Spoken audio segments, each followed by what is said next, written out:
दौरान असदुद्दीन ओवैसी जो है वो कहते हैं कि जय भीम, जय मीम और जय फिलिस्तीन। क्या कहेंगे? देखिए, ये पार्टी कभी भी देश के हित के लिए बात नहीं करती है। ये सिर्फ आतंकवादियों को बढ़ावा देने की बात करती है।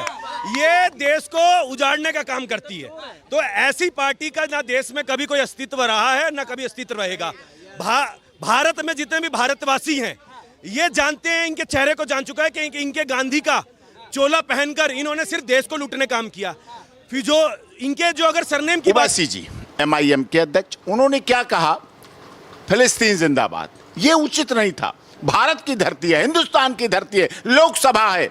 क्या हैदराबाद के लोग चाहते हैं, क्या आंध्र प्रदेश के चाहते हैं, क्या भारत के लोग चाहते हैं यहां से फिलिस्तीन जिंदाबाद किया जाए? कोई सऊदी अरब जिंदाबाद करेगा, फिर कोई पाकिस्तान जिंदाबाद करे। चुनाव जीतने के बाद संसद में सभी सदस्यों ने सदस्यता ग्रहण की, लेकिन इस दौरान प्रधानमंत्री मोदी जब जा रहे थे सदस्यता ग्रहण करते हैं तो उस समय विपक्ष के राहुल गांधी ने उनको लगातार अखिलेश यादव के साथ साथ संविधान की वो प्रति दिखाई और कहा कि संविधान के अगर कोई संविधान का हनन करेगा तो मैं होने नहीं दूंगा।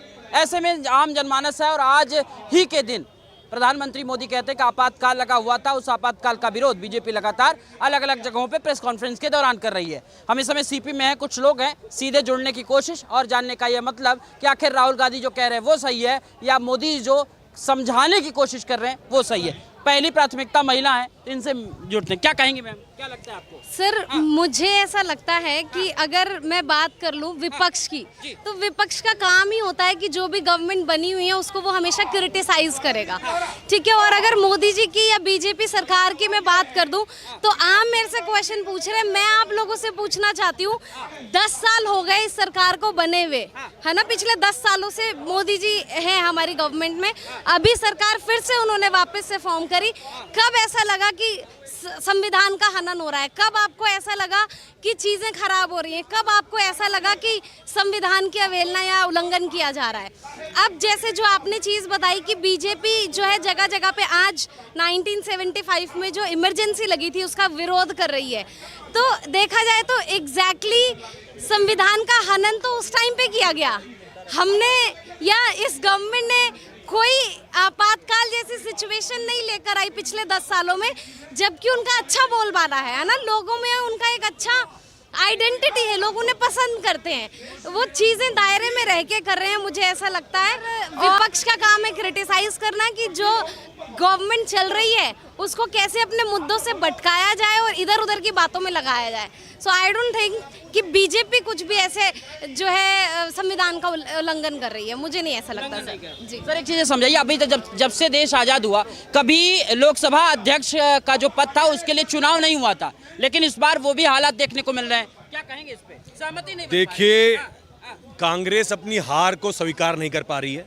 सबसे बड़ा हमारे लिए दुर्भाग्य की बात यही है, मोदी जी तीसरी बार ये सरकार बना चुके हैं और मोदी जी तीसरी बार सरकार इसीलिए बनाए हैं, इन लोगों ने झुंड बनाकर 242 तक भी नहीं पहुंच पाए और सिंगल शेर एक पार्टी लेकर वो 244 तक लगातार पहुंच गई। तो इससे यही पता चलता है कि भारत की जनता ये जान चुकी है कि मोदी जी ही सिर्फ भारत के लिए बने हैं और वही सरकार चला सकते हैं। मैं बात करूं आज आपातकाल की, आज ये स्थिति है, 25 जुलाई 1975 को ये सरकार जो इंदिरा गांधी जी थी, इन्होंने आपातकाल का घोषणा किया। 60,000 हिंदुओं को नसबंदी की गई और किसी भी आदमी को उठाकर जेल में डाल दिया गया।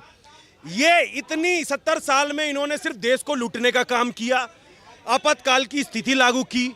ऐसी सरकार ने सिर्फ देश को लूटने का और बर्बाद करने का काम किया और आज ये सरकार, ये जो कांग्रेस पार्टी है, ये सहन नहीं कर पाती कि हम सरकार में सत्ता में क्यों नहीं आ पाते। ये 3 बार चुनाव लड़े, तीनों बार में ये 100 का आंकड़ा भी पार नहीं कर पाए। इससे शर्म की बात इनके पार्टी के लिए क्या होगी, क्योंकि इनके पार्टी में कहा जाता है गांधी जी का चोला पहन कर हम कहते हैं हम गांधी परिवार से हैं, हम इस परिवार से हैं। इतनी सारी बातें करने के बाद भी इनकी पार्टी 100 की सीट पार नहीं कर पा रही। आप कहां से कहते हो कि आप कांग्रेस पार्टी के पुराने कार्यकर्ता हो, आप अध्यक्ष बनाने की बात करते हो, अब लड़ रहे हो कि हमें डिप्टी स्पीकर दे दो? अरे शर्म आनी चाहिए। मैं आपके टीवी के माध्यम से कहना चाहता हूं, शर्म आनी। उस दौरान असदुद्दीन ओवैसी जो है वो कहते हैं कि जय भीम, जय मीम और जय फिलिस्तीन। क्या कहेंगे? देखिए, ये पार्टी कभी भी देश के हित के लिए बात नहीं करती है। ये सिर्फ आतंकवादियों को बढ़ावा देने की बात करती है। ये देश को उजाड़ने का काम करती है। तो ऐसी पार्टी का ना देश में कभी कोई अस्तित्व रहा है, ना कभी अस्तित्व रहेगा। भारत में जितने भी भारतवासी हैं, ये जानते हैं, इनके चेहरे को जान चुका है कि इनके गांधी का चोला पहनकर इन्होंने सिर्फ देश को लूटने काम किया। फिर जो अगर सरनेम की बात कर रहे हैं, अगर आप सरनेम खंगाले तो खान सरनेम लगता है और अपने आप को गांधी बताते हैं। अरे गांधी कहां से आ गए तुम? खान का सरनेम लेके तुम अपने आप को गांधी बोलते हो और गांधी जी के नाम पे तुम वोट बटोरने का काम करते हो। अरे देश की जनता तुम्हें पहचान चुकी है और पहले भी जानती थी। ऐसे जो तुमने अभी सीट हासिल की है, शर्म आनी चाहिए। जिसने 70 साल राज किया, आज 3 बार लोकसभा की चुनाव होने के बाद भी तुम 100 का आंकड़ा पार नहीं कर पाए और तुम मोदी जी पे सवाल उठाते हो। तुम्हारी औकात नहीं है मोदी जी पे सवाल उठाने की और तुम्हारे को मोदी जी पे क्वेश्चन करने का। मोदी जी ऐसे शेर है जिन्होंने अकेला खुद लड़के 242 सीट अपने दम पर लेकर आए हैं और ये झुंड, ये भेड़ियों के झुंड उठाकर ये 242 भी नहीं ले पाई। शर्म आनी चाहिए राहुल गांधी जी को कि जो सांसद में वो स्पीच दे रहे हैं और वो संविधान का टिकट लेकर वो कह रहे हैं कि संविधान की बात करते हैं। और दूसरी बात मैं आपको बता दूं, जो संविधान की ये बात कर रहे थे, काले झंडे दिखा रहे थे और संविधान को लेकर वहां खड़े थे, जिस दिन 25 जून आज का दिन 1975 में भारत में MIM के अध्यक्ष, उन्होंने क्या कहा? फिलिस्तीन जिंदाबाद। ये उचित नहीं था। भारत की धरती है, हिंदुस्तान की धरती है, लोकसभा है। क्या हैदराबाद के लोग चाहते हैं, क्या आंध्र प्रदेश के चाहते हैं, क्या भारत के लोग चाहते हैं यहां से फिलिस्तीन जिंदाबाद किया जाए? कोई सऊदी अरब जिंदाबाद करेगा, फिर कोई पाकिस्तान जिंदाबाद करेगा। ये देश चलेगा, ऐसे देश चलेगा। भारत की लोकसभा में है, आप फिलिस्तीन में हो जाएं, फिलिस्तीन में जाकर रहें, बसें, वहां चुनाव लड़ें, लेकिन वहां जाकर फिलिस्तीन जिंदाबाद करें। भारत में भारत माता की जय कहने में जोर लगता है जिनको, उनको फिलिस्तीन जिंदाबाद कहने में आनंद आता है। ये देश के लिए गलत है, समाज के लिए गलत है, हिंदुस्तान के लिए गलत है, आगे आने वाली पीढ़ियों के लिए गलत है, युवाओं के लिए गलत है, देश की जनता के लिए गलत है। नहीं होना चाहिए। इसी तरह से विपक्ष को एकता बनानी चाहिए।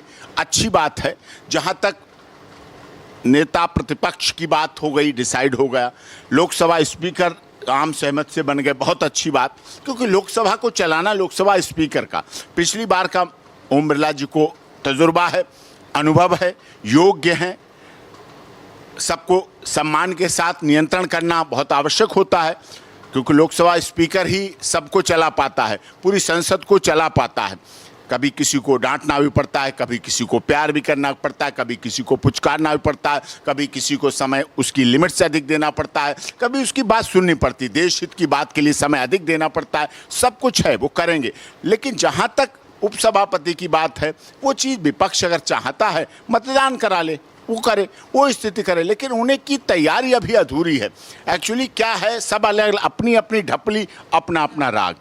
अब ममता जी कुछ चाहेंगी, राहुल जी कुछ चाहेंगे, तेजस्वी जी कुछ चाहेंगे, अखिलेश जी कुछ चाहेंगे। इस तरह महाराष्ट्र की पार्टी, उनकी जो अलायंस हैं, जो उनके गठबंधन के साथी हैं, वो कुछ चाहेंगे। इंडिया गठबंधन में भी बहुत लोग हो गए हैं और बहुत हैं, तो इसलिए कई बार राहुल जी को अपरिपक्व कह देते हैं। अब राहुल जी को अपरिपक्वता अपनी छोड़नी पड़ेगी, अब राहुल जी को परिपक्व होना पड़ेगा। ये जो सदन में जाके आंख मार देना, सदन में जाके लपी झपी कर लेना, अब थोड़ा सा इससे दूर हटना पड़ेगा। अब देश उन्हें देख रहा है, उम्र भी हो गई है और समय भी हो गया है। अब पूरा देश पैदल भी चल चुके हैं, दाढ़ी भी बड़ी हो चुकी है। अब उन्हें अपने में मैच्योरिटी लानी पड़ेगी। मैच्योरिटी लाएंगे तो निश्चित तौर पर सरकार चाहती है गंभीर मुद्दों पर चर्चा हो, हल्ला ना हो, और जनता सबसे अधिक चाहती है कि विपक्ष का मतलब ये नहीं संसद का बाइकाट, क्योंकि एक संसद की, एक सत्र के चलने की, एक दिन के चलने की, 1 घंटे सदन के चलने की करोड़ों रुपए कीमत होती है और उस करोड़ों रुपए कीमत का भुगतान इस देश की जनता करती है। वो भुगतान करने वाले जो इनकम टैक्स देते हैं इस देश के लोग, उनमें गरीब, दलित, शोषित, पीड़ित, मजदूर, मजलूम लोग भी हैं। वो लोग हैं जो उसको चलाते हैं। सदन किसी के बाप की नहीं है, संसद किसी की बपौती नहीं है जो कोई अपनी हिसाब से चला ले। अगर इस देश के सांसदों को खाना भी खाते हैं, लोकसभा में आके कैंटीन में चाय भी पीते हैं, तो इस देश के लोगों के पैसे से पीते हैं। अगर वो गाड़ियों पर यात्रा करते हैं, लोग वो हेलीकॉप्टर पर, हवाई जहाज पर, राजधानी पर, तेजस पर जो यात्रा करते हैं, जिन पर करते हैं, वो सब सब इस देश की जनता देती है। इस जनता उनकी कोठियों के पैसे देती है, इस देश की जनता उनके कोठियों के मोबाइल फोन के बिल देती है, इस देश की जनता उनको जिंदा रहने के लिए दवाएं देती है अपने पैसों से। यहाँ उनका इलाज होता है, उनके परिवार का इलाज होता है, विदेशों में यात्रा करते हैं, उनके परिवार के लोग विदेशों में घूमते हैं, सांसदों के, सब कुछ हमारे देश की जनता देती है। और यही बात मोदी जी कहते हैं, यही बात भारत सरकार कहती है, यही बात लोकसभा स्पीकर ओम बिरला जी कहते हैं। सदन का उपयोग हो, गरिमा के साथ उपयोग हो, गरिमा के साथ उपस्थिति हो, गरिमा के साथ बहस हो और गरिमा के साथ देश की समस्याओं को सुलझाए,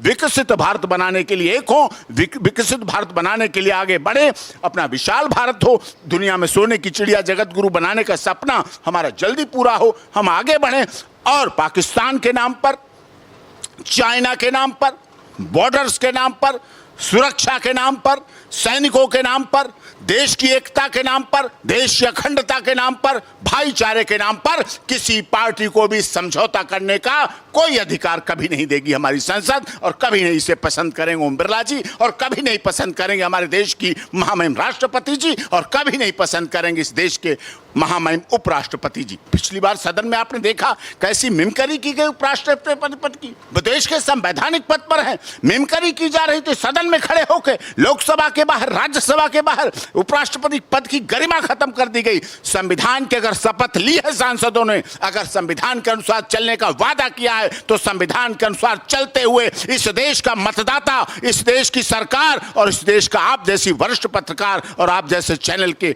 दर्शक इस बात को देखना चाहते हैं कि गंभीरता के साथ सदन चलनी चाहिए। 5 साल का आपको समय दिया गया है, प्रतिपक्ष की भूमिका निभाएं, सत्ता पक्ष अपनी भूमिका निभाए। ओम बिरला जी लोकसभा के माननीय स्पीकर के रूप में अपनी गरिमा को निभाएं और देश के माननीय प्रधानमंत्री जी और देश के महामहिम राष्ट्रपति जी अपनी गरिमा को निभाएं, और नेता प्रतिपक्ष भी राहुल गांधी जी भी अपनी गरिमा को निभाकर ये ना देखें पीछे, जब आप चुन जाते हैं, जब आप बड़े पद पर पहुंच जाते हैं, फिर आपको पीछे मुड़ मुड़ कर देखकर रिजल्ट का लाने का अधिकार नहीं है। फिर आप निर्णय लेते हैं पीछे मुड़ मुड़ कर देखकर, क्या किसने कहा था, चुनाव के समय क्या बोला गया, चुनाव के समय क्या, भूल जाइए आप। अब आपको चुन के भेज दिया जनता ने, अब आपको समय दिया है, अब आप उस पर गरिमा के साथ, देश की महानता के साथ काम करें।